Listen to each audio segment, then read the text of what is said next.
Ассаламу алейкум ва рахматуллахи ва баракатух.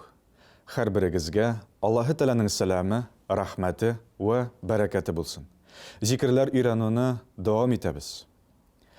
Инна салати ва нусуки ва махьяя ва мамати лиллахи раббил аламин. Ла шарика лаху ва бидзалика умирту ва ана минал муслимин. Ошбу зикрның мәгънәсе. Дөреслектә минем намазым, чалган корбаным, тормышым һәм үлемем галәмнәрнең Раббысы Аллаһы Тәгалә өчен.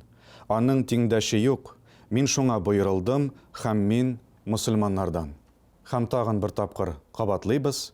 Инна салати ва нусуки ва махьяя ва мамати лиллахи раббил аламин. Ла шарика лаху ва бидзалика умирту ва ана минал муслимин.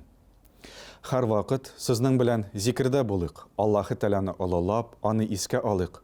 Куръани Кәримдә әйтелә, Әл-Бақара сүрәсендә: "Фазкуруни азкуркум", мине искә алыгыз, мин дә сезне искә алырмын дип әйтә безгә үзе галәмнәрнең хуҗасы. Вассаламу алейкум ва рахматуллахи ва баракатух.